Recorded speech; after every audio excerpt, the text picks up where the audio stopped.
me to sing when just a glance may... Lately, I've become a bit worried about my wife. She used to be an upbeat person, but recently, she's become very sad. She cries at everything. Long-distance phone call commercials, nature shows when animals of prey get killed, sometimes over nothing at all. She'll just be George? washing the dishes and just slump over. George, I can hear you. I'm right here. I'm just trying to explain how you've been lately. How I've been.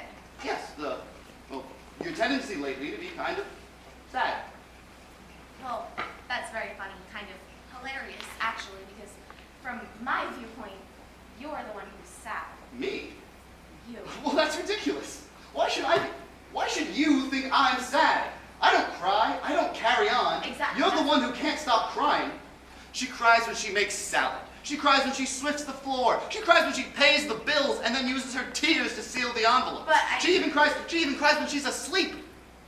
She wakes up in the morning and there are little pools of tears in her ears. She gets up and they trickle down her neck and become little pools in her collarbones. And where are you going? And then she goes. She never wants to talk about it. No matter. It's not like I don't have other things to attend to. There are many developments in my field that I must constantly keep abreast of. Too many, in fact. The task, it's quite Sisyphean.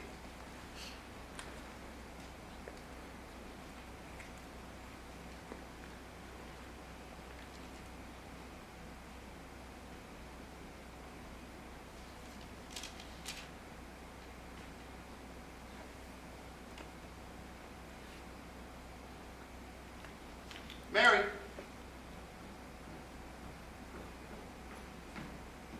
Yes. What is this? What is what? Husband or throw pillow? Wife or hot water bottle? Marriage or an old cardigan? Love or explaining how to use the remote control? What is that? I'm asking you. It was in my book. That's odd. It's a new book. Is it a bookmark? It's written on a scrap of paper. Maybe some bookstore worker put it there. It's in your handwriting, Mary. I don't know what you mean.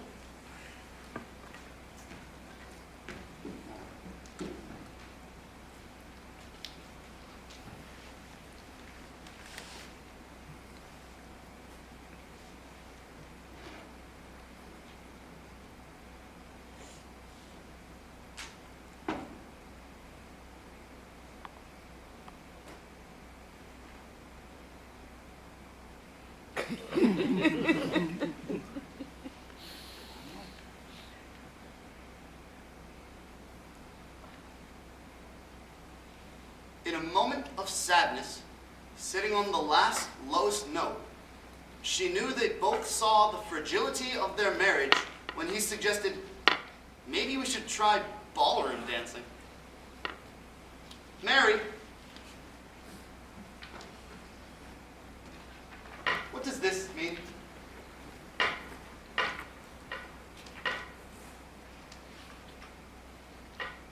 I have no idea. I know you put this here. This couldn't possibly be me.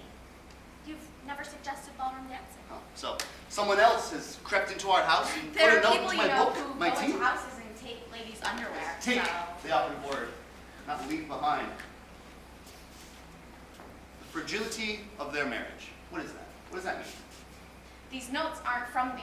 How many times do I have to say it? Just admit it, please. Admit you're the one going around leaving bad poetry lying around the house. It isn't me.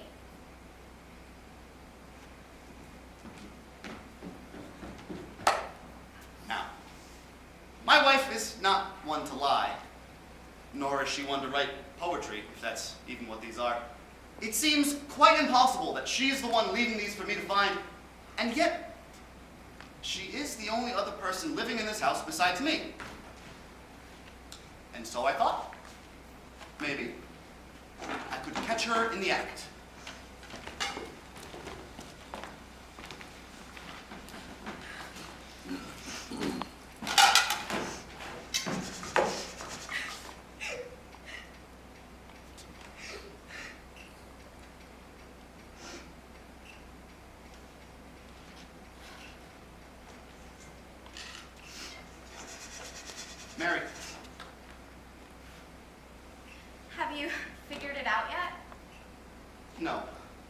But I wanted to, that is, perhaps we could discuss Discuss. this habit of yours, this phase. Perhaps you could use help. Well, now that you mention it, it would be nice if you could vacuum the stairs. I meant help with other issues. What issues? Well, the crying, amongst other things. I don't think, and I could be wrong, but I highly doubt that it's normal to be this way. Oh, you'd rather I be your way. What way? Well, I just find it odd a little, don't you think, that we've been together for how many years now, and I've never seen you cry. Not once. Is that all? When we watch the news, I'm weeping, and all you do is read. Earthquakes, massacres, it doesn't matter. You read. Look, we've been over this. The magnitude, it numbs you. Lots of people have this thing. It's our inability as humans. Large tragedies overwhelm us. When Cookie died, you didn't even want to go to the vet. Well, she was your dog.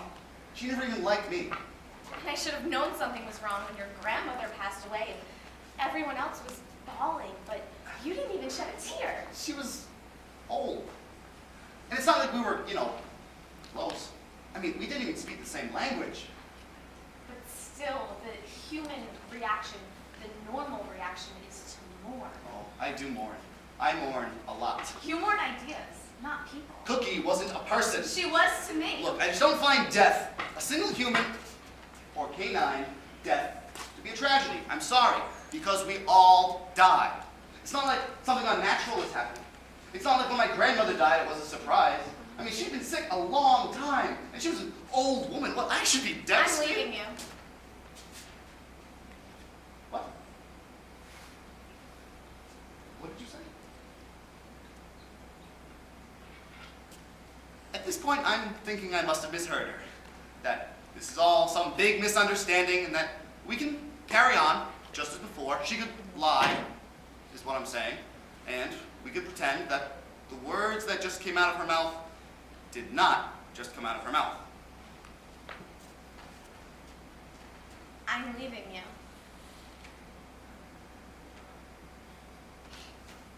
But she doesn't. And they do. I'm leaving.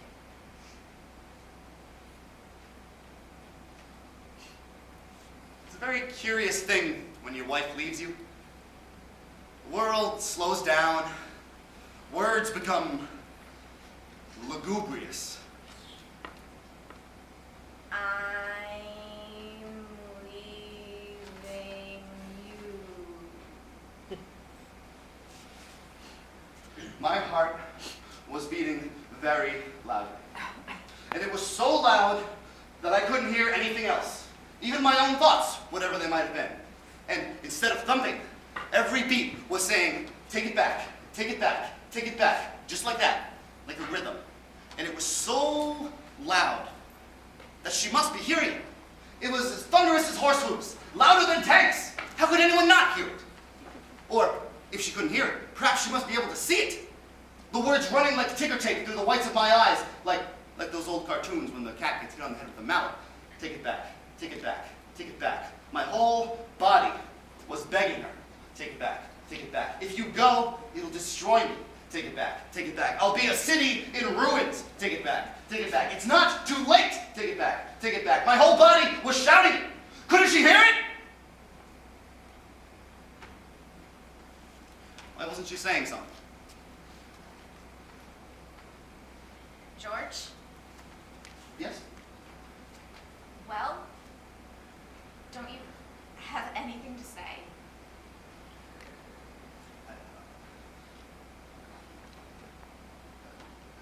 Don't go?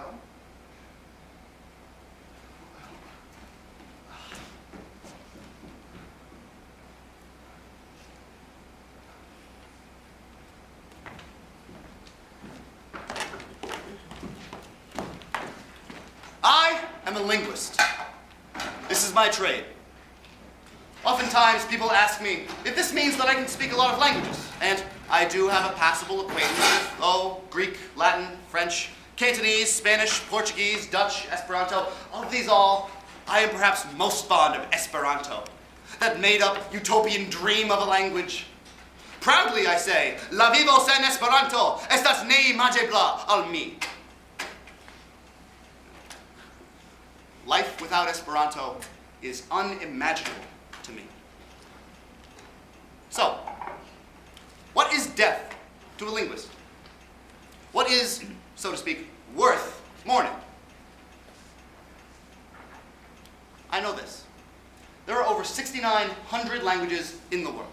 More than half are expected to die within the next century. In fact, it's estimated that every 2 weeks, a language dies. Now, I don't know about you, but that statistic moves me far more than any statistic on how many animals die or people die in a given time, given place. Because when we say a language dies, we are talking about a whole world, a whole way of life.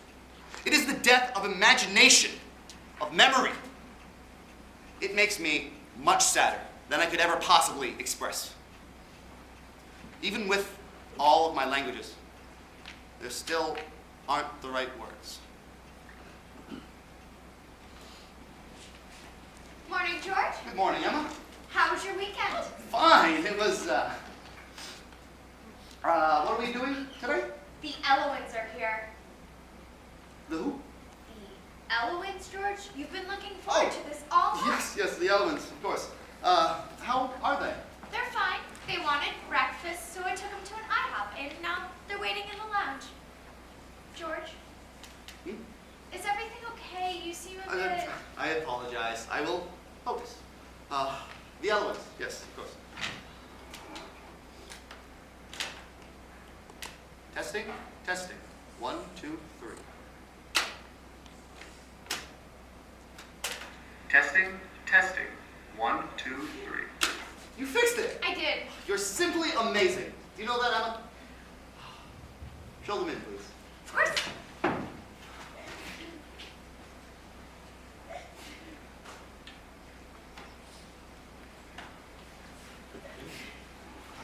Right this way. Come in! Oh, yes. Welcome. Welcome to the Language Archive. It's an honor to have you both here with us. Oh, how was your flight? I am not depressed. First of all, I think you should know that. Depression to me is numbness, the absence of emotion. My husband sees me bow my head and weep and thinks that this is depression. Sadness, he calls it. My husband is very reductive. What he does not know, since he has not cried probably since he was 7 and broke a limb or something, what he does not know is that there are many reasons for weeping. There is the, I can't believe how beautiful it is, so I weep. Or, I can't believe how true it is, so I weep. Or, I can't believe I'm going to die someday, so I weep. Or, I can't believe that everyone I love is going to die someday, so I weep. Or, I am marked for suffering, so I weep. Or, we are all marked for suffering, so I weep.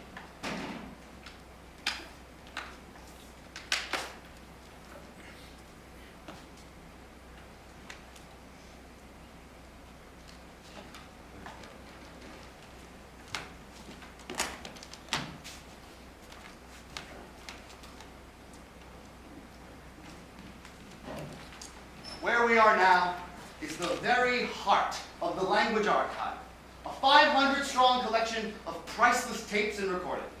It is the last surviving remnant of worlds and cultures that no longer exist, of languages such as Aryan, Patota, Giskin, and after this week, with your help, Elowe. This is the room in which we will be recording you. I can't begin to explain to you how happy we were to learn that there were still some speakers of Elowe left. We thought the language died out in 1954, and the fact that you're married, usually when we get to the point where we have only 1 or 2 speakers, they're not even fluent. It's like a second or third language to them, half remembered at best. Or we only have one speaker, and they can only tell us stories, long, unbroken soliloquies. But to be able to record actual conversation, it's just so exciting. I'm really quite beside myself. Well, shall we begin?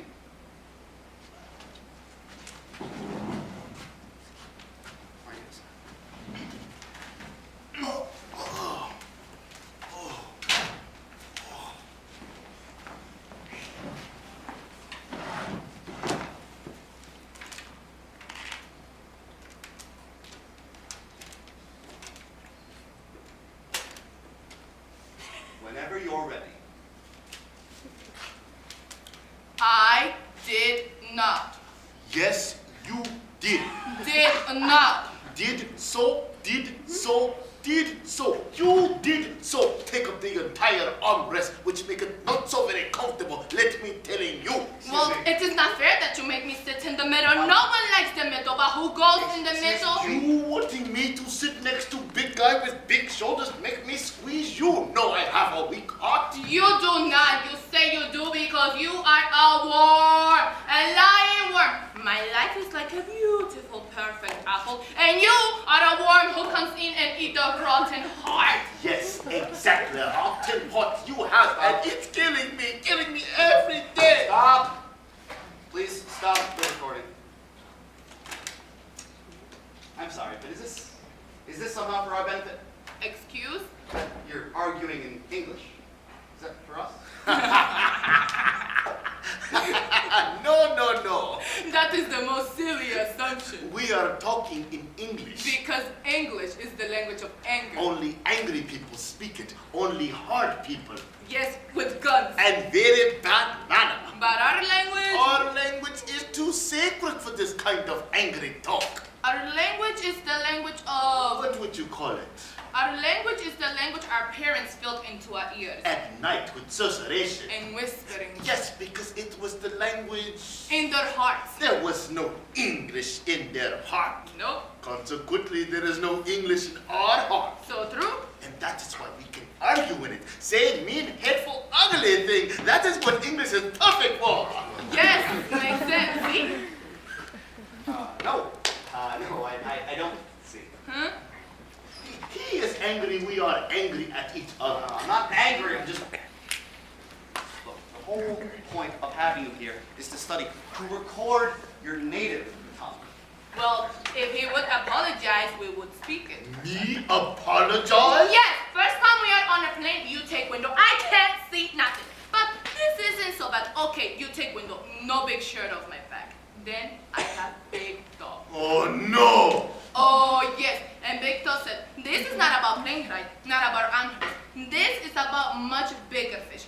This is about how my husband is like, not on plane ride, but in life. In life, we are on a plane, we are on a journey, and always, he take window seat. I gave you my youth. I gave you my blood. Look at me now. I am old man with a weak heart. I have weak heart too. My heart hurts all the time because I married you and not Gary Siga when I had the chance. Ooh, Gary Siegel? Gary Siegel! Gary fucking Siegel! Oh yes, he is good to wife. He does not take window seat. He said, here, sweetie heart, you are the love of my life, so please take window seat. I sit next to big smelly man. Complain. All you do. Do I complain? Complaint about what? Complain about your bitching bad cooking, huh? My cooking? Yes. What is wrong with my cooking? Force it down my gullet, I do, but it is like sludgy.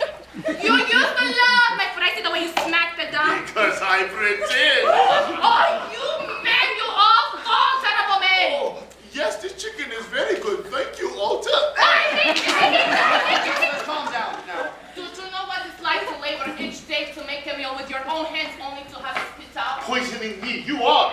Less painful to be shot in the head, my friend. Less painful to be stabbed in the chest. Stab in chest, walk in park compared to your stew. Salting everything. It's deliberate when you know about my weak heart. That is said. You have pushed me too far. I did not want to let me do it. That to me to the side is never to stop never.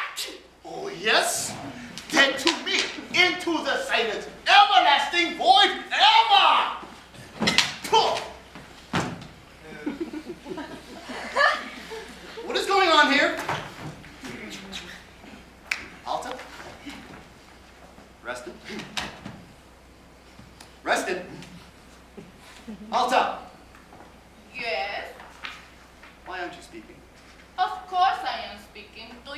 What is that?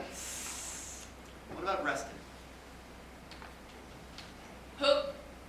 Staff meeting. According to the research, what we just witnessed was a ghost curse. A ghost curse. Yes, apparently Eloans believe that if a person behaves reprehensibly, the community can make that person an outcast by effectively excommunicating the offending person. He or she is no longer spoken to or acknowledged. This silent treatment relegates the offender to the status of a ghost, wiping out his or her existence in the daily normal affairs of life. That's awful. It's just like my parents' marriage. Well, how do you reverse it? You can't. Once you do it, it's for life. So you're saying they'll never talk to each other ever again? Well, in order for them to do so, we would need the services of an Eloan show.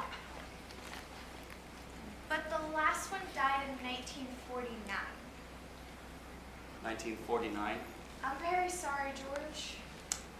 This is the worst day of my life. Don't you think that's a bit of an overstatement? Not really.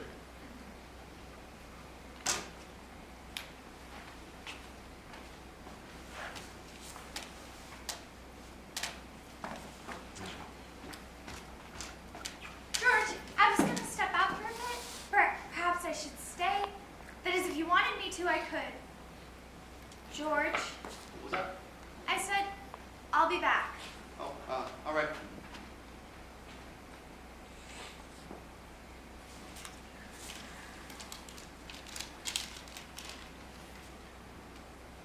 She likes to visit other marriages like a tourist. But like a tourist, she knows she'll never get inside. Other marriages remain as mysterious as clocks, whose pleasant faces hide gears she'll never understand. Is it comfort or woe that every clock, no matter how fine, eventually lags behind?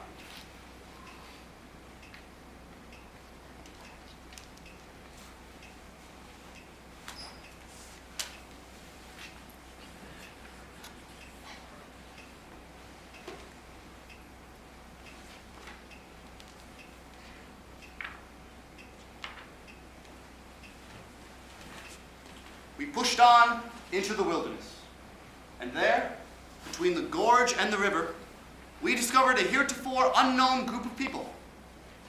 They called themselves Elowa, river people, and they spoke a lilting, melodic tongue that was not unlike the rushing of water. Legend has it that this language was created by the first man and woman who fell in love upon seeing each other and needed words for all they wanted to convey. What sounds, what stops, what motions of teeth and tongue, all were chosen for what sounded beautiful. This was their courtship, and it is said that when this language was first spoken, it sounded exactly like song. The world this book describes is gone, dead, never to return. And this wondrous tongue, fashioned mysteriously and inexplicably over centuries, perhaps millennia, is about to disappear forever. We are standing on the precipice, my friends. You are looking at it right now. You are all that stands between an entire world and oblivion. So, I ask you, will you choose to remember? Or will you choose to forget? Please tell the person at the other end of the table that he needs to shower because the smell of his cheap cologne is making me truly nauseous. And please tell the woman she should learn some grammar because one is nauseated, not nauseous. For the love of God. Please tell the person at the other end of the table that he smells like dead weasel. That's because in a truck lay with raccoon guts for 7 days. And tell the woman, ooh, you mean like the smell of your coke? That's enough!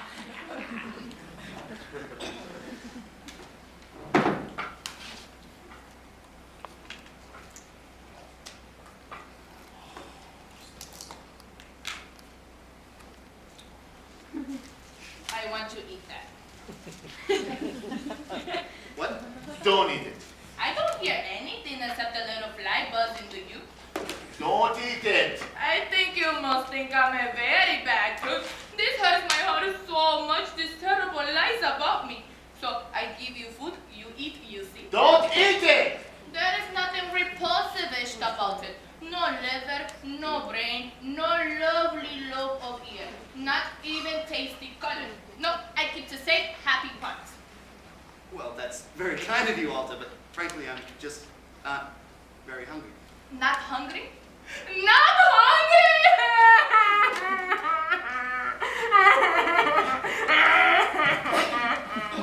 Alta, He won't eat, you won't eat. What doesn't Alta just killed herself? I meant no disrespect, Alta, please. I am useless. Worse than a sterile goat. A woman who can't cook. My ancestors will spit on me. I am ashamed, a failure, a wretch.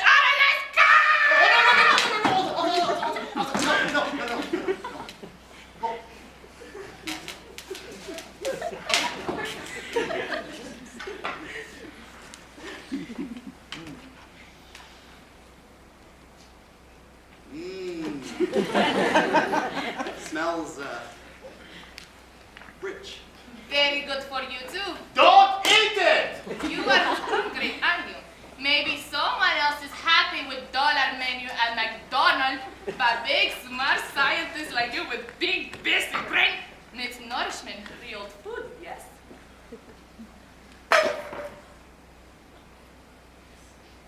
I'm telling you.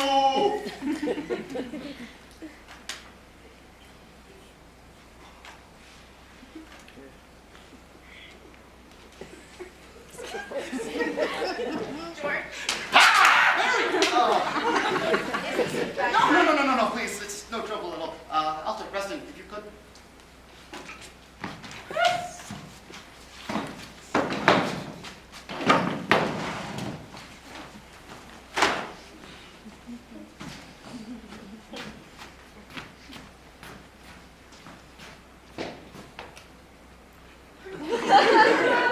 I'm sorry, I didn't mean to interrupt. No, it's no trouble.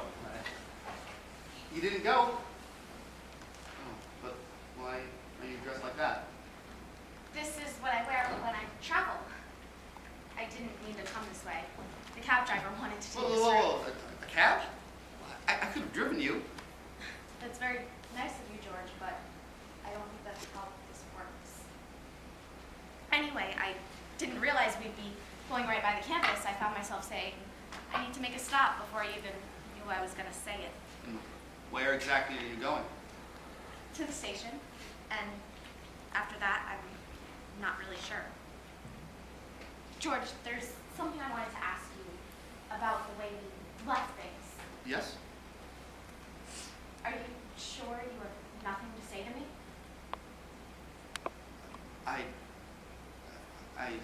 You must have something to say.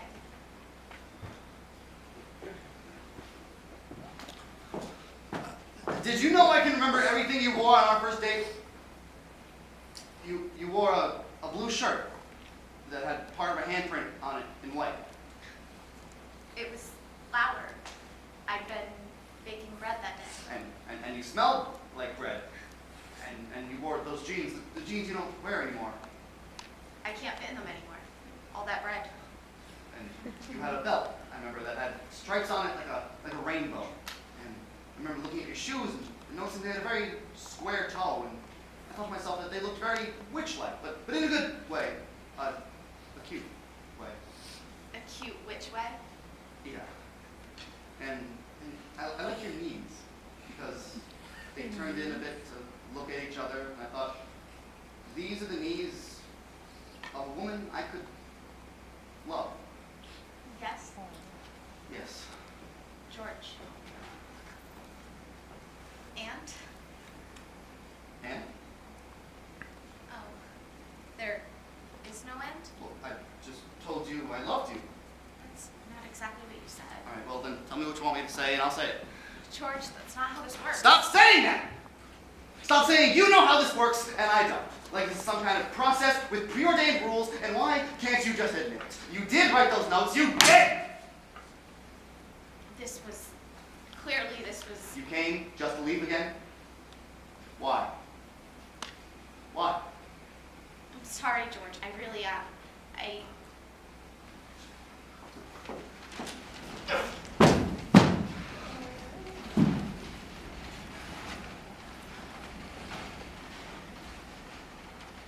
Again. Kill they know me just? Kill they know me just. Sorry. Kill they know me just. Me not me. Me know me just Emma. Me know me just Emma. Good. No, it's not good at all. Oh, you're getting the hang of it. Do not despair. I sound silly, all clunky and harsh. No, you must not say that. Esperanto is the most beautiful language in the world. You just don't know it yet. I just don't seem to be very good at it. I know it's a very logical language. I just can't seem to. Anyone can learn Esperanto. If you're not learning it, then I must be doing something wrong. Oh, it must be me. No, that's not what I... Oh, it must be me. I must be doing something wrong. Yes, because I am awful, the worst, most terrible teacher of Esperanto in the world. I'm just not very good at languages, at least not the live ones. No. Zamenhof, God rest his soul, made a language anyone can learn. Millions of people have learned it with ease and alacrity. You're not learning it, then it must be my failure. Please, I really wish you wouldn't take it so personally. Oh, how could I not? Zamenhof would be ashamed. Oh, so ashamed. Unless it is not me, but you? Me? Yeah, you. Perhaps you have some kind of block, some kind of psychological reason to not want to learn the most perfect, beautiful language in the world. Some kind of trauma, some kind of stress. Why do you want to learn this language? Why? Yes, why? What is reason make you call me, make you come here? Why do you want to learn Esperanto? Well, I always liked the idea of Esperanto, you know, a universal language. And I mean, Zamenhof, his story is so inspiring, how he wished for peace and understanding. Yes, this is all common, but something special, something more. I'm afraid I don't follow. Okay, let me spell it out. L-O-V-E. Elafi? Love! All second languages are learned out of love. Oh, yes, women love Italian culture, Italian food, Italian way of life. There! That is why she learned Italian. People world all over love American movie, American TV. There! That is why they all learn English. Always love. So, what do you love? What do I? What do you love that make you want to learn Esperanto? I'm not sure I follow. I knew a Dutch girl. And you know the Dutch. They speak languages like cauliflowers. Okay, I don't know what that means. They're coming out of their ears. This makes the Dutch very smug, very insufferable. And this girl, she broke my heart, but that is another story. Thing with this girl is that she had to learn languages. She was compelled. Each new language was like unlocking a door to a vast and otherwise impenetrable landscape.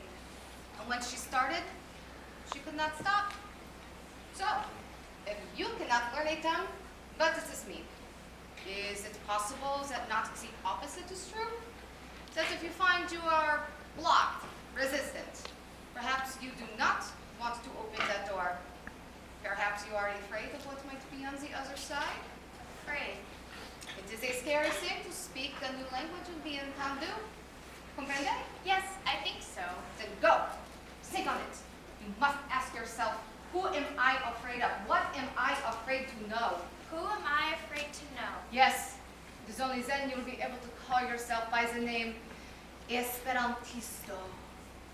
I'll try. You will. I never knew speaking the language required such bravery. Nothing on earth could possibly require more.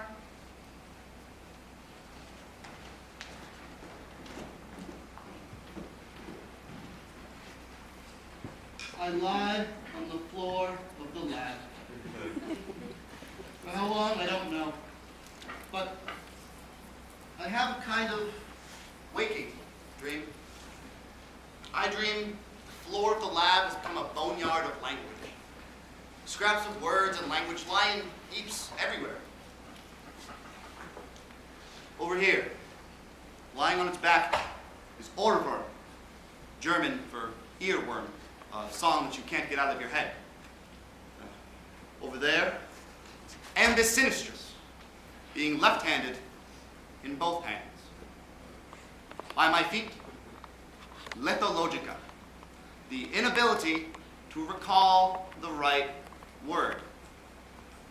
And there, right in front of me, are all the words I should have said to Mary, but didn't. Say the right thing, George. Say the right thing and maybe I will go. Maybe this isn't all irretrievably broken. Maybe we can still go on to have a life together. Maybe even grow a little old together and die in that non-tragic way you're so fond of. So, what do you have to say for yourself? And when I get home, I will be calling the wonderful Gary Siga and saying, "Hey, Gary, how's your wife? How's Teddy? Is she happy?" Of course she's happy. She has wonderful husband, nicest husband in 4 villages. And when I get home, I will be going to Javia's restaurant, yes, because everyone knows she make best goat stew. Ooh, no one make goat stew like Javia. Yes, Abacajo, let everyone know who that. I've been putting this in the she looks for 1,000 years. Someone close and sticks make the restaurant will drop and die. I don't hear nothing. I don't What is wrong with you two? You are acting like children, and I am sick of it. Do you hear me? Sick of it! And I swear to God, if you two don't resolve this, then I'm going to send you right back to where you came from, where the two of you can torture yourselves for the rest of your pathetic, miserable lives. I mean, my God. You two could have had it all. It was right within your grasp. But through sheer selfishness and pig-headedness and meanness, you've chosen darkness. You've chosen isolation. You've chosen loss. Your entire world is slipping through your fingers. All of it is disappearing, and you won't even fight for it. Fight for its existence. And now, excuse me if that makes me crazy. Excuse me if I find that just unbelievably wrong. Sounds like Mr. Science Man is a little bit upset. Maybe because his wife left him. What? Very sad when marriages don't work out. Quite a pickle. How? Walls are thin. Practically non-existent. No need for secrets, Mr. Science Man. We are your friends. It's temporary. Okay, a temporary. We're taking time off. That's it. Okay, that's all. Time off. Sound more like goodbye.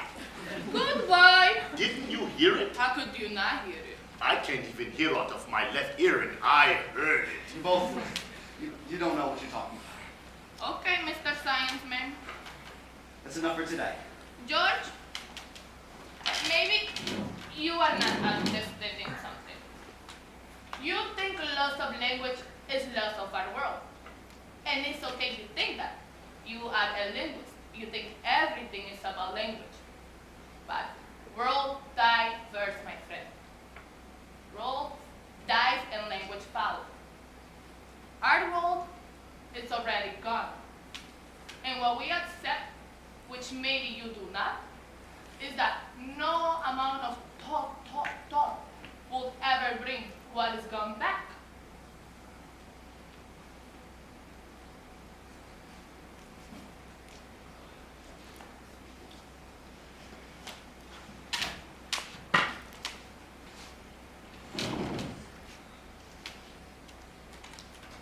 Sad, so sad to be so young and left alone.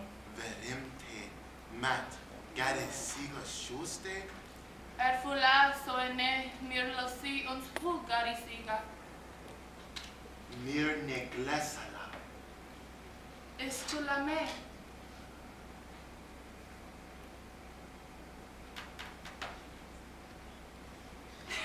I cried for you.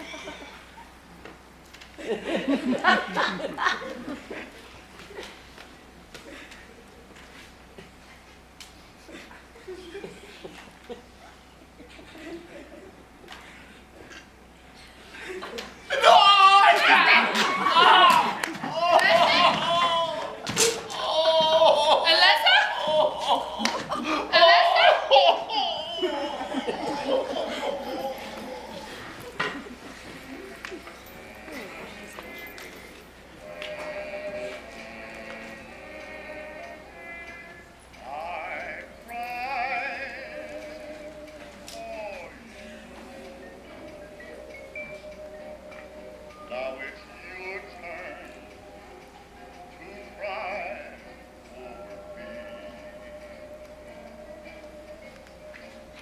Every road has a turning. That's one thing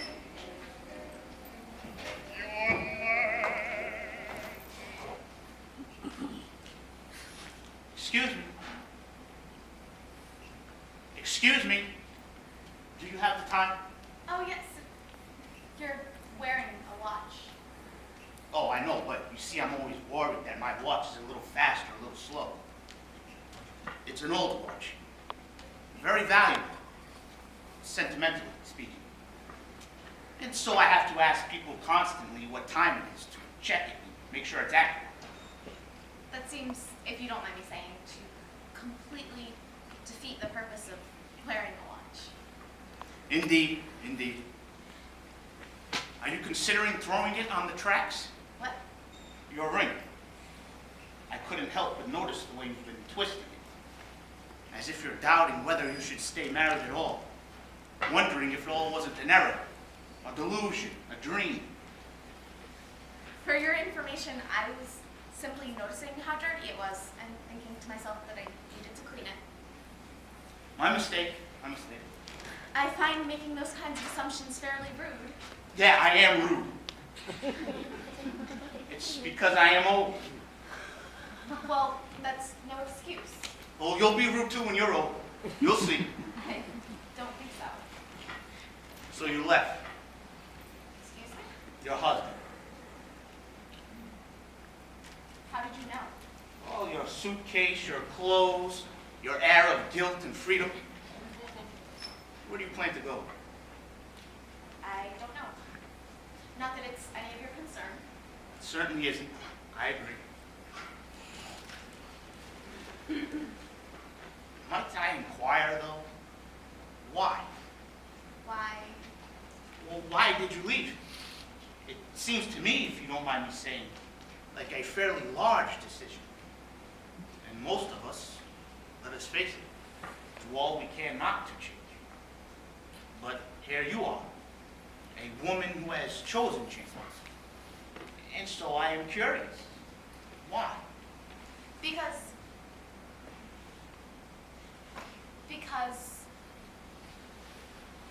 I don't really know. I'm sorry. You don't have to apologize, my dear. That is a good answer. It's not ridiculous. No, no. It's very hard to know what we know. People can spend a life trying to figure out such a thing. You know what you plan to do?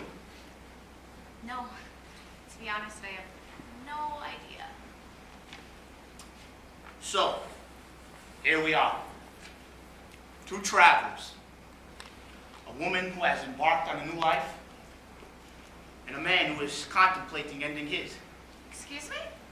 My plan today is to jump in front of the next train. You must be... That's not true. Oh, but it is true. No, it isn't. You're not really going to do that. Oh, yes, quite really. But why? I don't know. Are you sad? No. Then why? I woke up this morning and felt like life was devoid of any meaning. I too have felt that way. many times. I felt that nothing I did would ever have much significance in the world. Yes, me too. And that every day was just a trudging forth, a monotonous sameness, one foot in front of the other. But for what? Yes, exactly, for what? Yeah, but you see, I do not have it as easy as you. I have no state I can change so easily. Nothing to blame for my lack of meaning except myself. Have no children. Have no wife. I have no work. Not anymore. But that's wonderful. To have nothing. To have nothing, to be tied to nothing, to be your own. I think that's both the saddest thing I've ever heard and also the most wonderful. Maybe you could go a little further into your sadness and see what's there. Can you? I don't know. It's like this. It's like you're in a room and you think it's the very last room, but there's another even further. There's a door. Can you see it? Can you open it? I might. Do you know how when you close your eyes tight and can see nothing, it's only then that there are sparks of light? A door. Go into that sadness further and then maybe There can be light. a kind of light. All I know is sometimes you can feel so sad that it begins to feel like happiness, and sometimes you can be so happy that it starts to feel like grief. And sometimes you can feel so alive that it starts to feel like death. And sometimes you can feel so dead that you start to feel alive. And some people, most people, live their whole lives without touching any of these places at all. But I do. And you might.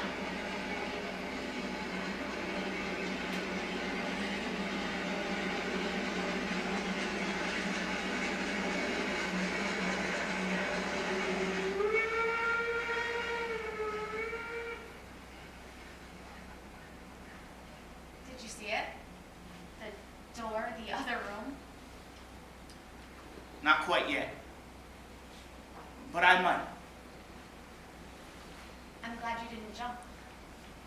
I don't know why I didn't. I might tomorrow.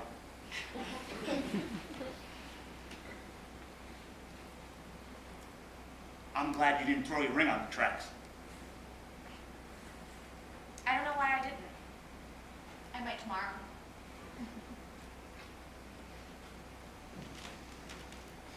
I'm hungry. Famished. We should eat something. Perhaps you'd like to join me? Actually, I would. Not to be nosy, but what is in that box? Well, my dear, now that's a long story.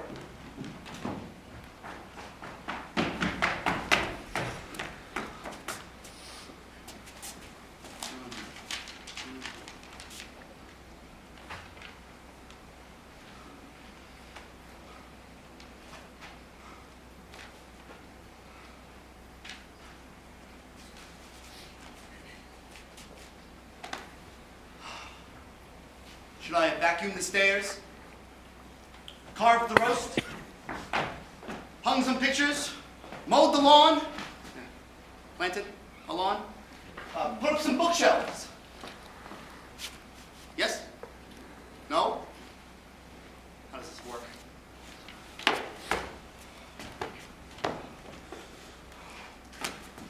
Should I have bought the coat? Should I have waxed the car? Should I have fixed the faucet? Learned how to season a skillet? Or none? Or more? At all? Oh. What? How now, brown cow?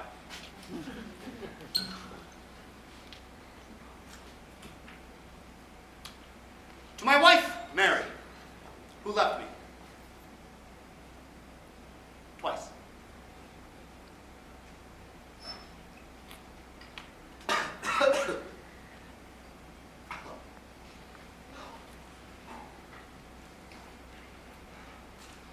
it's like I can still hear her voice saying, "George, I can hear you. I'm right here," she says. "I'm right here."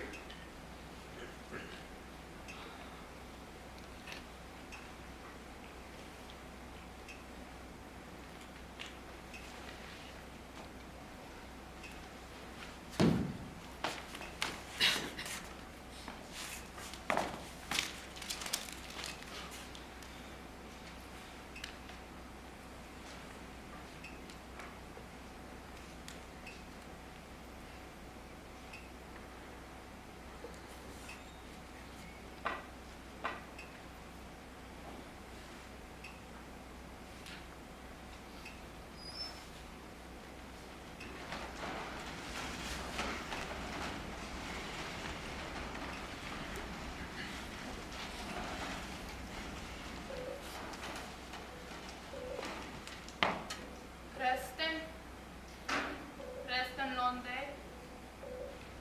relazione mir ona fest ayana parta. Shusliante magneda, va venir fotbo usturole. Amir neglesala. Onek mavirosa. La cela obesela mi onde mavirosa. Preston. Mir ne glesala. How is he? I spoke to a doctor also. Rustin's very ill.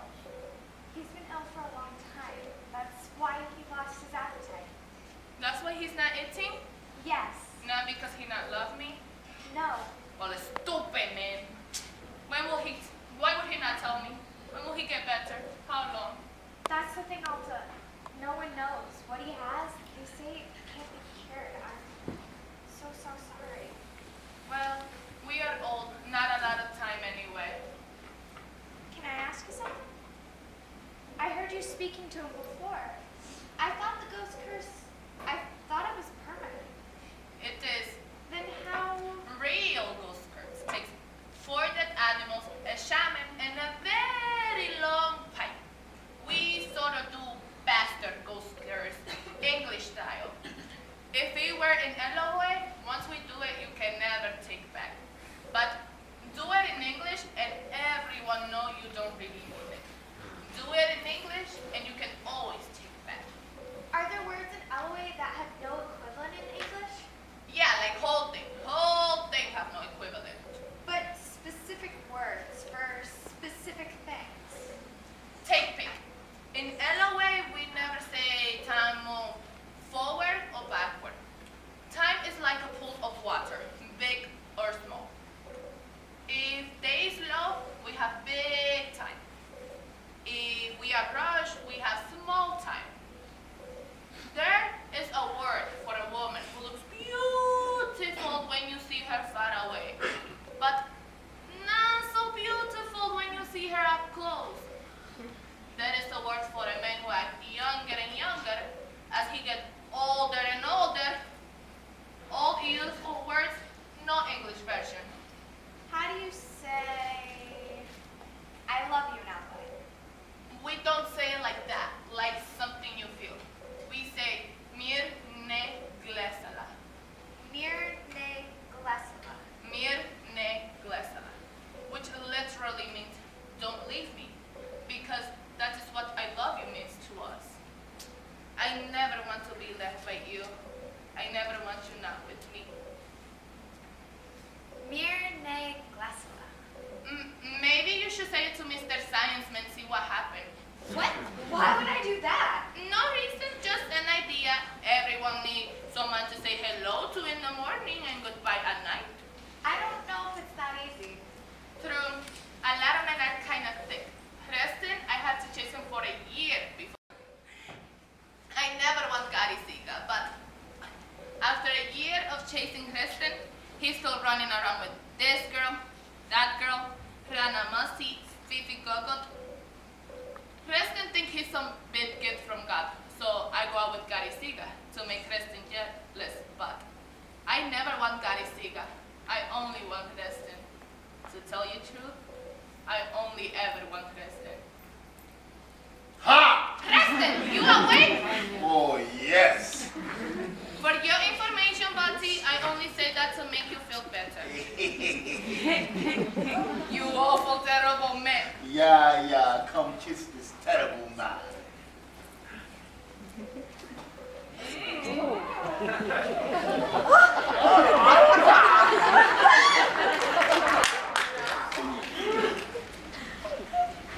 George! George! George! George.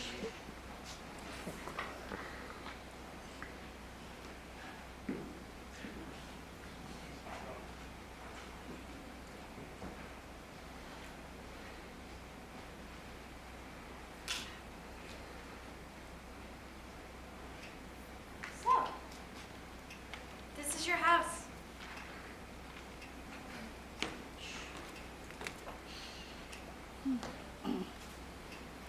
Your books.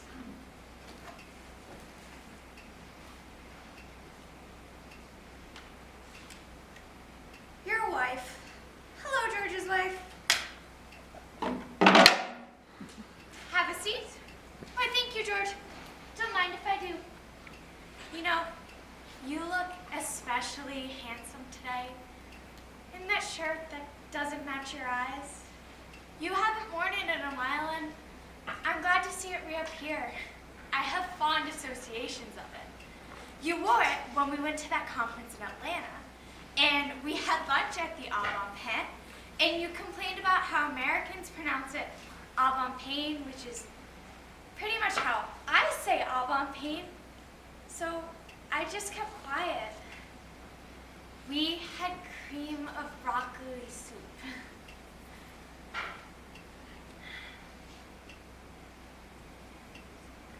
George, sometimes there's a little bit of hair at the back of your neck, and it makes me sad, as does the sound of your voice, and sometimes I see the elastic on your socks giving out, and I can see them slumping around your ankles. In Ubik, you please me literally translates to, you cut my heart. George, you cut my heart. George! Hello? Is this a dream? No. Are you sure? Yes. Oh, George, I've been looking for you everywhere. I called and I called. I was at the train station and the bus station. It felt like there were women with suitcases everywhere. I need you to come with me. Why? Where? It doesn't matter. It's a long story, but they're talking again. They are? They are. Come on.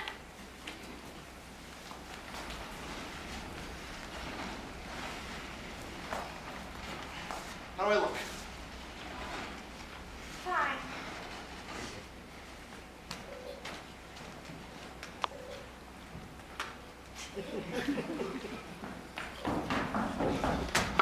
Hey, Mr. the Science Man, come in. Have a seat. What happened? Oh, nothing to worry about. Preston. It is true. Good thing about life, it is full of nasty surprises. But death, when you are old, is not one of them. Oh. Well, I'm sorry, Preston. I really am. Why? Not your fault. And maybe it is better I am here. You know, medicine not so good in our village. Here, all fancy, beep beep here, boop boop there. Is Alta okay? She wanted to go cook something, bring me food. That woman, if she could strap an oven to her back, she would. But what is happening with you, your wife? She is really gone? Very hard, this marriage business. Elements used to have up to 3 wives. But 3 wives, such pain in the ass. Husbands make to have it go down to just 1. She was just so unhappy. But when we first met, you should have seen her. She was something. She really was. Let me tell you a story. In the beginning of the world, there was one big, handsome, strong kind of guy. And he have to go off and capture the golden fleece. Please? No, fleet. What's a fleece? Fleek is kind of bird. Anyway, Fleek has nest atop of highest tree in all of the world. So warrior, say we call him Rest. He have to climb this tree. And we are talking one big fucking tree. But this bird, say we call her Alta. She is very crafty. She like to play. Hey, come get me if you can. Na na na na na. So what can Reston do? He have to climb fucking tree. Climb, climb, and finally he get to top of tree and grab Alta by the ankle so she cannot fly away. Alta, she is holy cow. She is flip out. She is panicked. She does not want to get caught. And Reston did not know this. But Alta, she is a changer. Suddenly, she become a tiger and roar. And Reston, he is thinking, holy shit! But he do not let go. And then she become a gorilla. Oh, she is very scary. She is rolling in his fist like trying to eat him. He hold on. And then she change again. And this time, motherfucker, she is the scariest thing ever in the whole world. She is demon, and yet a monster, and white man with gun, all rolled up in one. And Reston just about want to soil himself. He is so scared. But he hold on. He do not let go. He get tighter and tighter. The scared he get. And then you know what happened? The bird, he changed to one last form. And this is her true form. And you know what it is? A little lamb. Nothing but a little lamb. Meek and mild and beautiful. That's all she really was the whole time. She only become all those terrible things because she was scared. That is marriage, my friend. Same as myth, except each is both hunter and changer. Do you understand? Each grab hold of ankle of the other. Each is terrified of the other. Each take on many, many different forms. If you hold on, hold on. Because if you hold on, no matter how scared you get, something amazing happens. We all become too tired to change. And we become who we really are. No more roar, no more fang, no more claw. No, we are 2 lambs. We are 2 sparrows. We are mild and meek. And you know what else? Beautiful. Beautiful. Rest. Sleep. Maybe just for a little while. But she let go. Rest. She let go.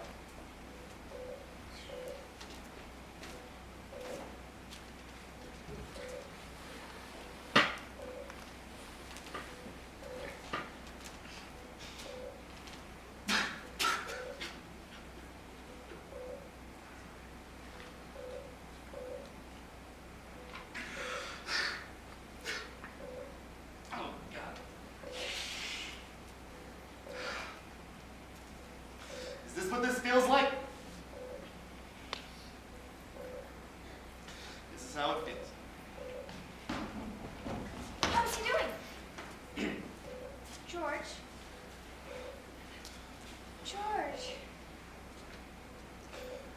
She left.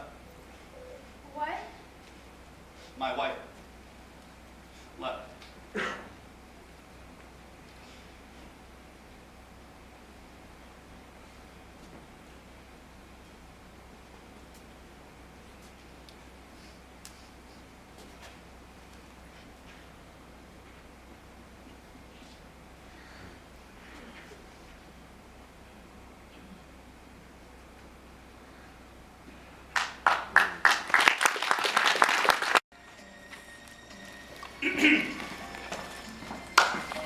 A brief lesson in Esperanto.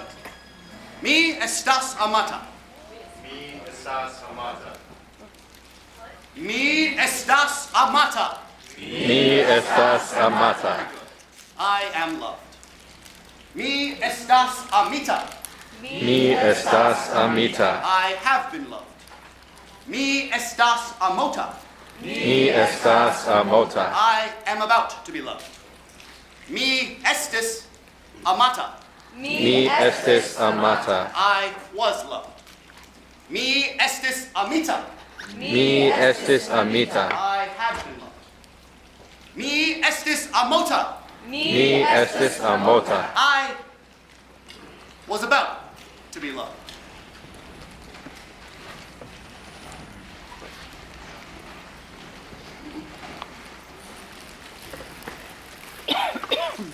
Kiam postas la kuko?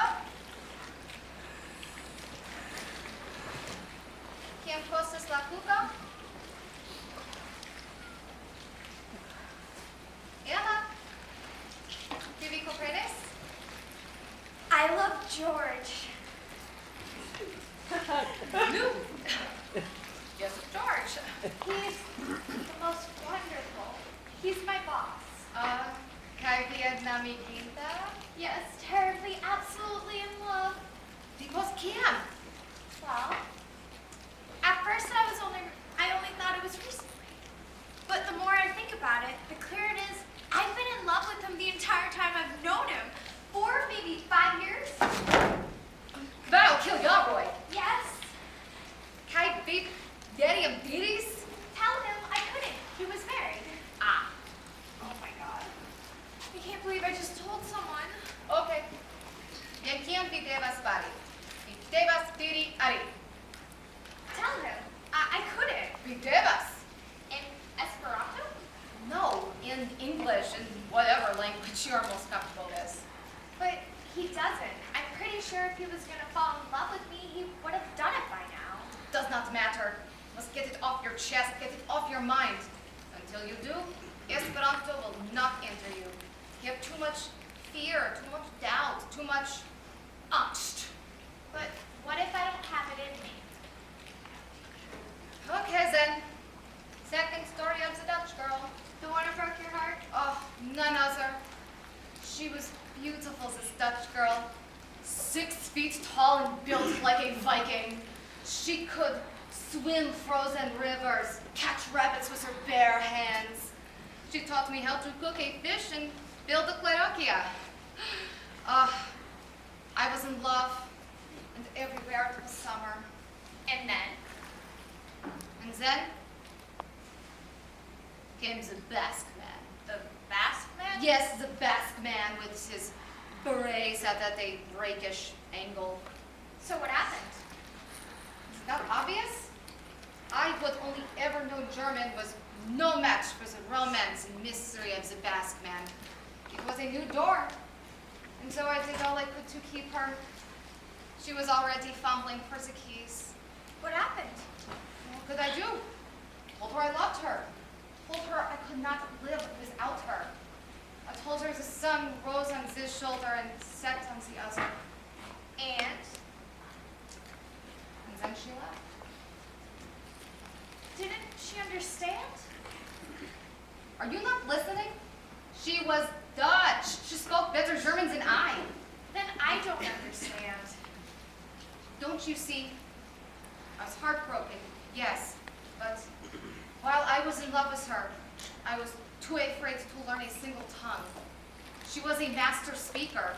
How could I let her see my inadequacies? But in professing my love for her, something inside me loosened. She was gone, yes, but she had left the door open. That is why you must tell him. Not for him, never for him, but for yourself. This is your greatest fear, and you must face it. Yes, it may break you to do so, but until you do, how else will you ever be free? But what if I don't have it in me? You do. You must. Love makes warriors of us all. Hamoi kia mine konas timon. Men such as me know no fear. Say it. Hamoi kia mine konas timon. Hamoy kilo mene konas timon? Hamoi kia mine konas timon. Hamoy kilo mene konas timon? Hamoi kia mine konas timon. Now go out there and say, George! I love you. George, I love you. George, I love you. George, I love you. George, me amas vin. George, me almost fin. George, me amas vin.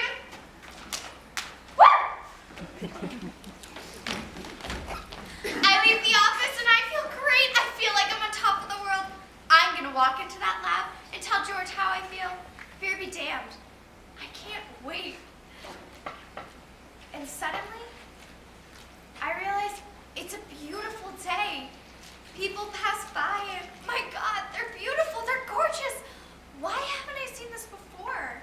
People pass by and the women are beautiful. Their babies are beautiful. Even the beggars are beautiful.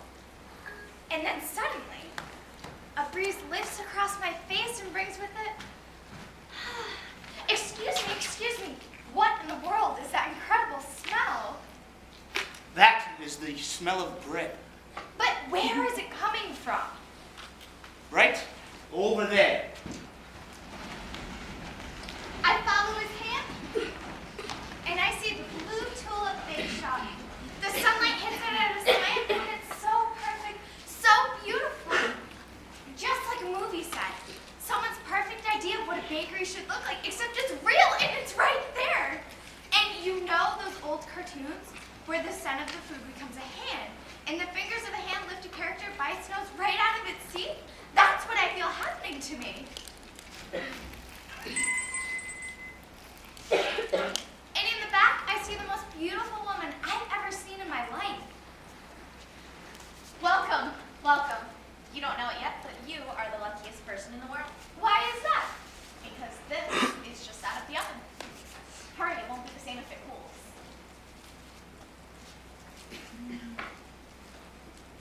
It's so good. Mary? Do I know you? No, I must be mistaken. I thought you were a different Mary? A different Mary. How marvelous. I've never been mistaken for another Mary before. What can I do for you? Well, I was walking by and I smelled your delicious bread. We have sourdough, of course, but also lavender chocolate, 4-grain lemon pomegranate, wild honey and pistachio, fig and manchego. And you make them all yourself? I make them all myself. I bake bread all through the night, and when the bread is all gone, I close the shop and then I go home and sleep. Sometimes I dream I'm baking bread, and that's how it goes. From a waking happiness to a sleeping happiness, and back again. Like water being poured back and forth between 2 cups. And you're that happy? Oh yeah. Happiest I've ever been in my life. How did you come to do this? Well, quite recently I left my husband. That was a hard time. Why did you leave? Well, it sounds strange to say it, but the truth is, I was sad. I simply become too sad to stay. So I left. I left without much, just a suitcase, and I really didn't have a plan. And then I was at the train station wondering where I should go. And I met this old man. He asked for the time, and we started talking. And he told me that he was a baker, but that he was leaving his bakery. Why?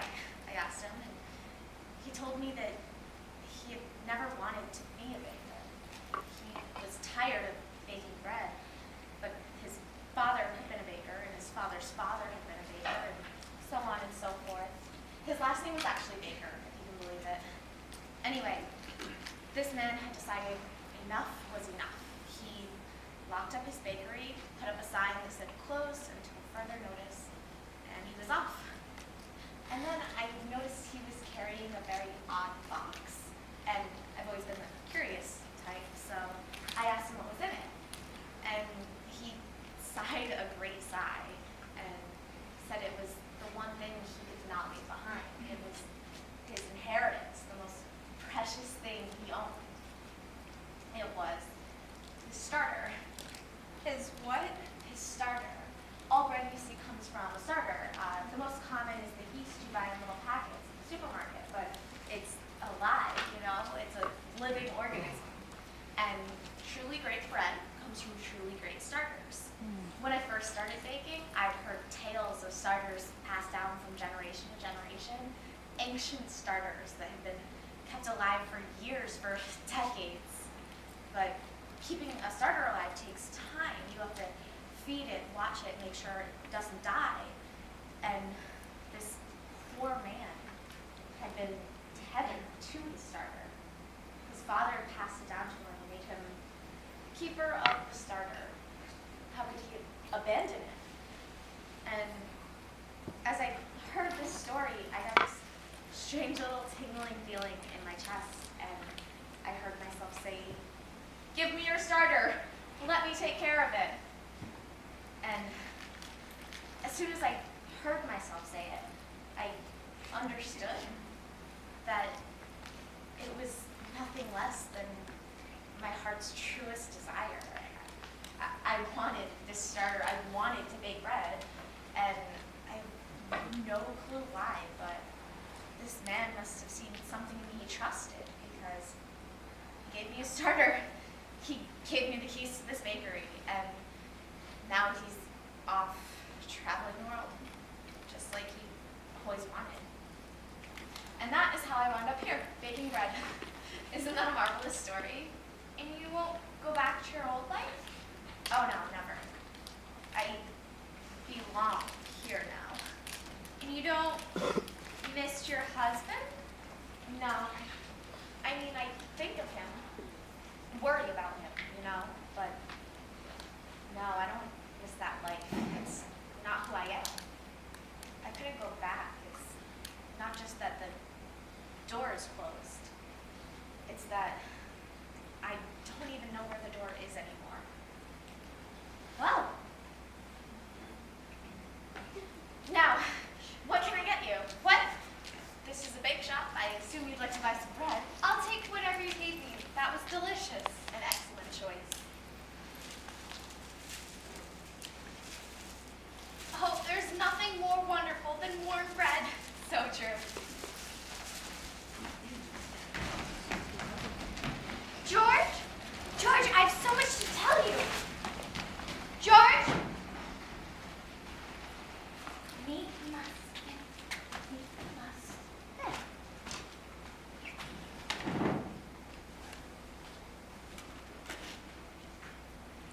It hit your beef. Tidua. Near near. What is this? Oh, it's nothing. Uhipak. This is Suru. That was Alta's voice. Yeah, she's a part of it. You've spliced together different recordings, but they're all saying the same thing. And all their different languages. The same thing. How long have you been working on this? Not long. It's my project, I guess you could call it. Is this for something? Is this for Mary? No, no. How could it be? I don't even know where she is. It's funny, you know, I was cleaning the other day and I found one of her earrings. There's other things too. I find things of hers all the time. I find her hairs. Even now, I've cleaned, but parts of her remain. George, are you crying? What? Your face. Oh, I've been doing that lately.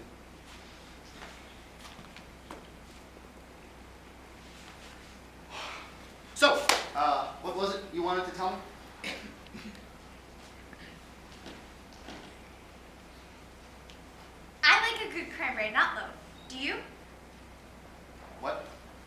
It's hard to find a good cranberry nut loaf. I found this new old bakery in the Upper Midlands. Have you heard about it? No. The bread there is quite extraordinary. Bread. Yes. The woman who runs the place, she just started recently, and she kneads the bread herself with this incredibly old starter or some alchemy or, I don't know, energy goes into the dough and produces this marvelous bread. Bread. Yes. They say whoever falls in love with the baker, whoever eats the bread, can't help but fall in love with the baker. George, I think you should go there. In fact, I think you should go there right now. Emma. It's on Carmichael Street, Blue Tulip Bake Shop. You can't miss it. Thank you, Emma. You really are wonderful. Don't forget.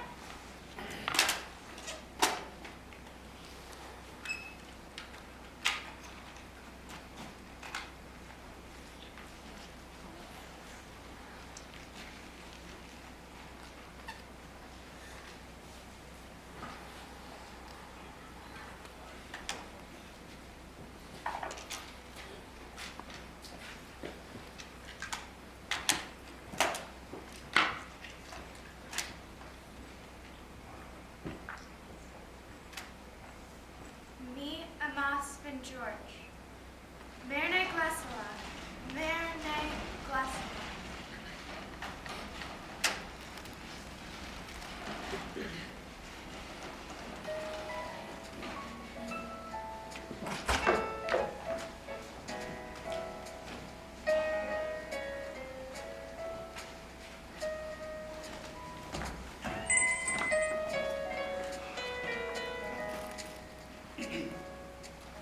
I've been looking for you. I know, my mother says you call a lot. She wouldn't tell me where you were. I asked her not to. Why? You could have been a baker and still been married. George, so how did you find this place? Bread. I heard about the bread. And how have you been? Fine. That's good. Mary, do you know how languages die? A lecture, George, now? 1. Natural disaster. A typhoon, say, knocking out an entire village that is the only place where a certain language is spoken. 2. Social assimilation. When speakers of 2 languages choose the more socially dominant one to the point where their children speak only that language and lose the other one completely. Okay. I speak many languages, Yes, I know. but I do not speak the one my grandmother spoke. Why? Because my parents never really spoke, and didn't really care if I really spoke, because it was not the socially dominant language. Thus, I never cared to learn it. It was the one language I never cared to learn. And now it's too late. So, Mary, there is a certain language, our language, and if you don't come back, I can't speak it anymore. Do you understand? We are the only 2 speakers of that language. And if you don't come back, the language will die. And no one on earth will ever speak it again. Our language. For instance, the phrase, "Would somebody please take out the garbage?" Depending on tone, it can mean, "You jerk, take out the garbage." Or, "I'm lonely." Or, "It's our anniversary next week, I hope you remember." Or, "A world without you is unimaginable to me." Mary. Mary. Would somebody please take out the garbage?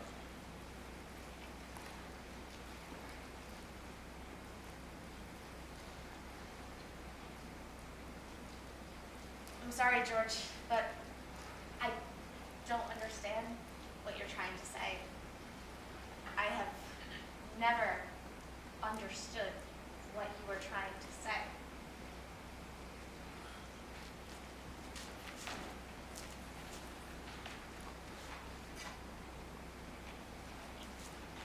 Just a small thing. George, Please, take it. thank you. You're welcome. Wait.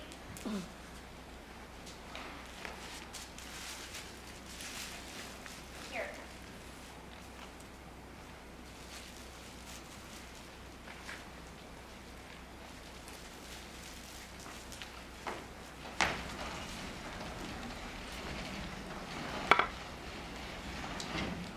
Every now and then I have a dream. I dream of Eden. Eden Smith. Eden was the last speaker of slavage. She was born in 1912, and she told me once, in one of the great displays of understatement, "It is sad to be the last speaker of your language." Yes, it is. And then I start to think about my grandmother. Even now, years after she's died, I can still hear her voice with utter clarity. It tells me things in a tongue that is both as familiar to me as my own face and absolutely incomprehensible. This language, this cacophony, this gibberish, this music.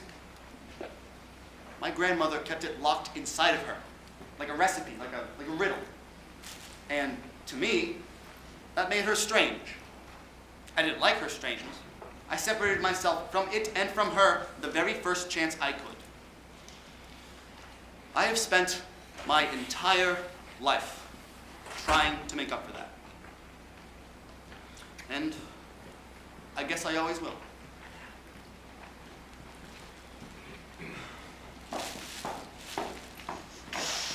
Excuse me. What on earth is that heavenly smell? Red. But where did it come from? There.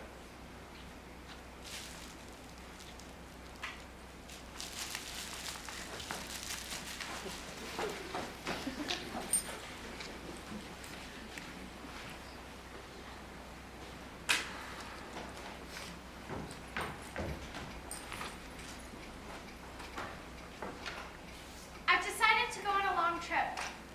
I don't know where, I don't know how long. All that matters is simply to go. Anywhere, somewhere, as long as it isn't here. Since I'm on a journey and all, I've decided to be open to meeting new people. Mary was open to meeting new people, and look what happened to her. Hello. I've decided to be someone very different from myself. I'll be the kind of person that strikes up conversation with perfect strangers.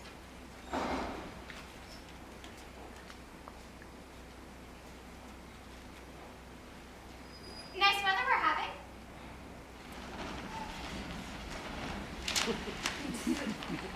Well, of course, to be that kind of person, it would help if perfect strangers talked back. No matter. I brought lots of reading material.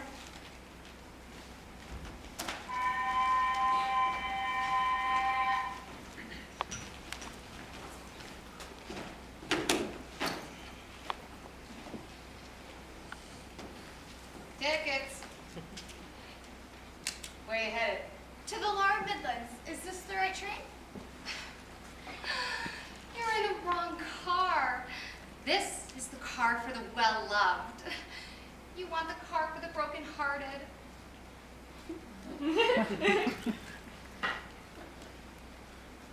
But what she really said was, You're in the wrong car. This car doesn't open at Lower Midlands. You want to be one of the first four.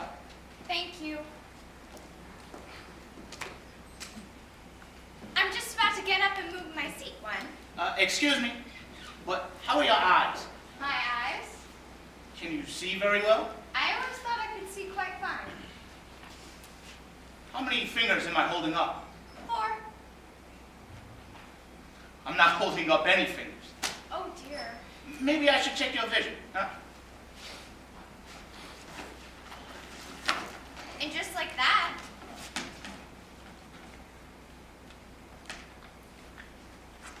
he does. You know, I don't usually get eye exams from strangers. Look up, I always thought I had quite good vision. look down. Would you like an apple? I brought some with me. Nenat kinde. You speak Esperanto? You vi parlas on Esperanto? Speak. I invented it.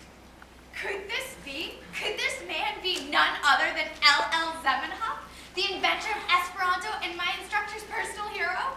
None other. Well, this is turning out to be a wonderful trip. But I thought you died. To the left, please. To the right. Good. What's your prognosis? Well, my dear, I hate to break it to you, but you are going blind. Blind? No. Tell me, are you suffering from unrequited love? Yes, how did you know? People who suffer from unanswered love often feel as if they are invisible. So true. And it is a little known fact that to be invisible is to be blind. Light, you know, has to bounce off of the retina. That's how we see. So if you are invisible, no light bouncing off. Hence, blind. What should I do? Well, you must fall out of love, not to be invisible. Then you will be able to see.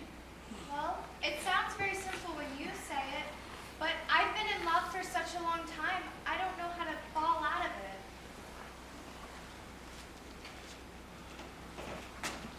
How many fingers am I holding up? I have no idea.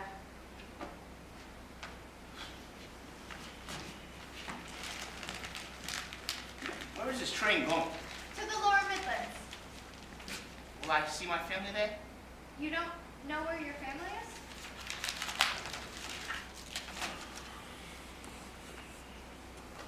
Lots of rest, lots of sleep. Fall out of love as soon as you're able.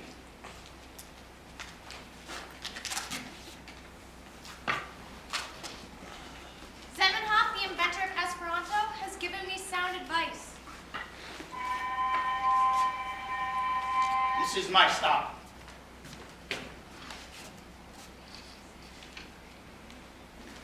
I watch him go, this great man, and then I wake up. Emma? George, I thought that was you. I just got on. Where are you headed? to the Lower Midlands? Why? Didn't you see my note What note? in the lab? Oh, I haven't been back to the lab since I saw you last. Well, if you must know, I'm going to my mother's, and then I'll be taking a trip. A trip? Yes, somewhere very far away. When will you return? I'm not sure, but when I do, I'll be looking for a job. But you have a job. I'm talking about a different job? You're leaving the archive? Yes. But I thought you liked the archive. I do, but I think it's time for me to move on. What on earth am I going to do without you? Oh, you'll manage. Actually, no, I don't think I will.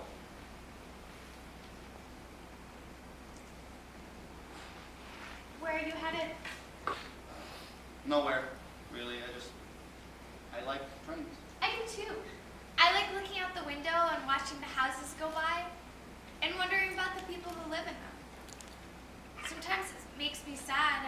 I don't know why. That must sound silly. Not at all. Emma, is there anything I can do to induce you to stay at the archive? To stay? Yes. Well, I suppose... No, I've made up my mind. But there must be some reason you're going. I'm not at liberty to say. Well, this is terrible news. It's really more of a one-person operation. I'm sure you'll do fine. No, I will not. I definitely will not.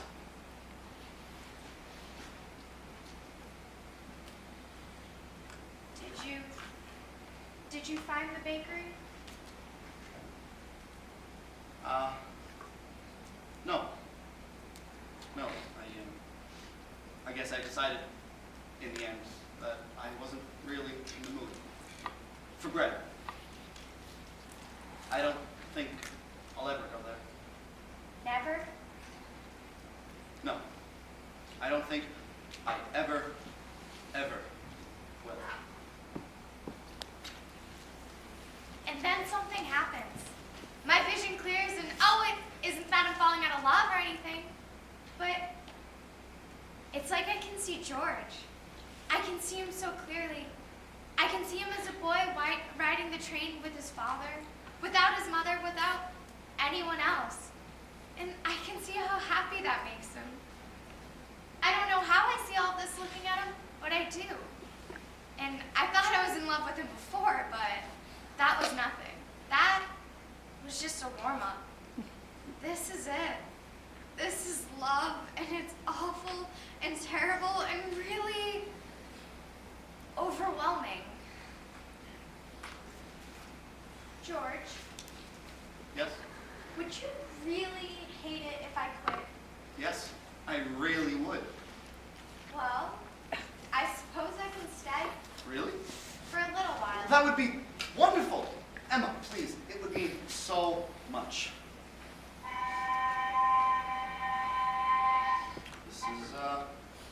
This is the Lower Midlands. This is your stop.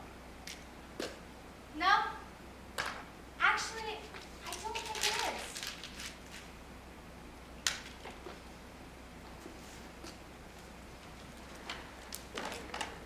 Now, I'm not saying George was motivated out of anything other than a desire for things not to change.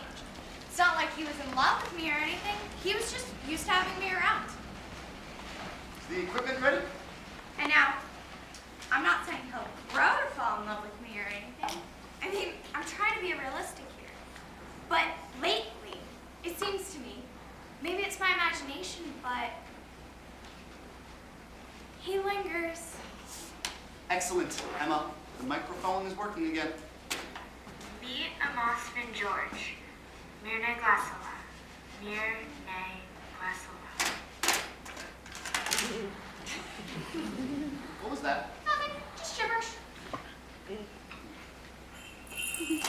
Ah, a letter!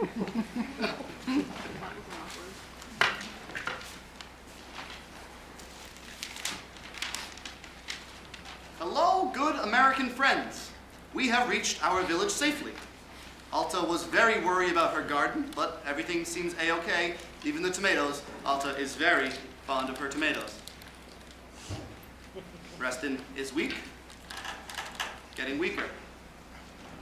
But better for him to die at home than in scary white place that smells like steel.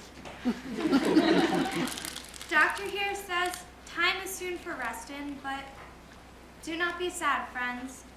We have lived long life full of change and wonder. We are two old people who have been sane for a very long time. Started to think maybe we could only ever be sane. Makes us sad a little. World is changed, but somehow we are not changed. And we start to think maybe we are too old for change. But then, friends, most amazing thing happened. We are on a plane home. This time we are not so afraid. We know the rope, how you say. We squeeze some tiny rope and get to seat. And I say to Alta, Es la me estar. which mean, Here, sweetie heart, you take window. And I say, úseme ver. now, you. Now, time has become very small. Too small for everything we need to say to each other. And it is a long conversation that goes on and on and on. And I do think of Zamenhof. I dreamed of him one more time. And how is your vision? Oh, it's pretty bad. Still in love? Still in love. Well, there are worse things. Zamenhof, can I ask you something? Of course. In the end, when they persecuted anyone speaking Esperanto, and they singled out your children for what you'd done, did you ever regret it? Did you ever wish it remained nothing more than an ophthalmologist and given up your dream of a universal tongue? No, no, no. Because what is language, my dear, if not an act of faith? And what can I say except Duncan Zamenhof, Duncan? Tu vi parolas Esperanto? Of course. Well, I speak Esperanto. I know, that's why I learned it. Bonege. Do ne parolas incune, yes? Yes. Oh, the next appointment is here. Are you ready?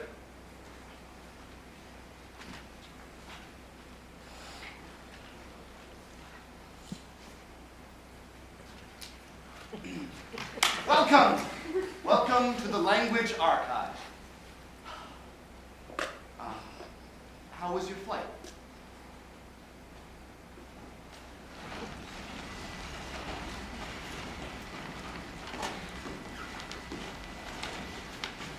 Reston lived a little bit longer than anyone thought he would.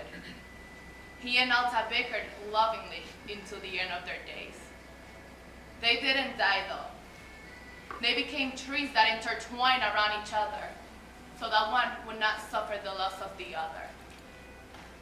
And yes, I know this is some old myth and not reality, but this is how I choose to tell it. And what is it to you if the last pickers of Eloise became two trees whose leaves whispered to each other all day long?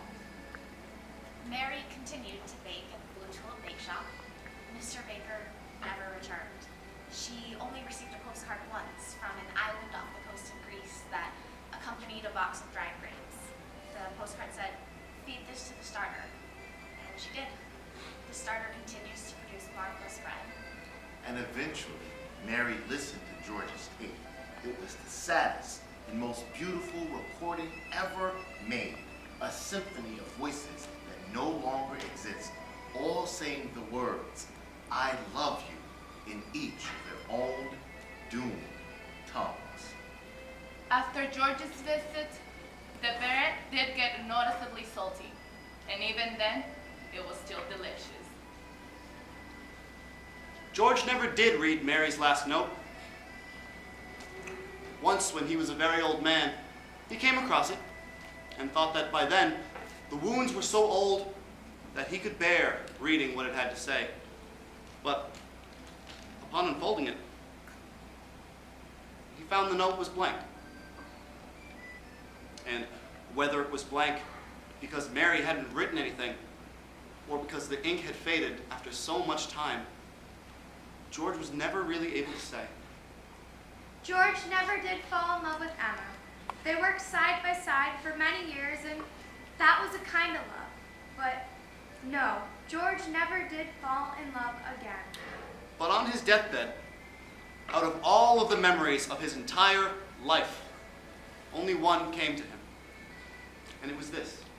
It was the time that Emma embraced him after he knew in his heart of heart that Mary was gone.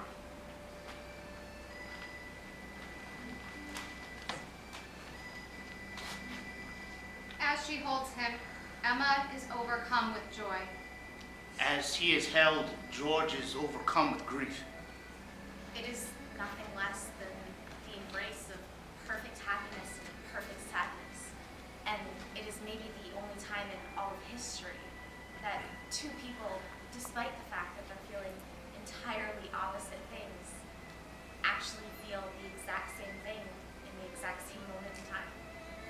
And it is the one and only time in each of their brief lives That they feel utterly and completely Perfectly understood.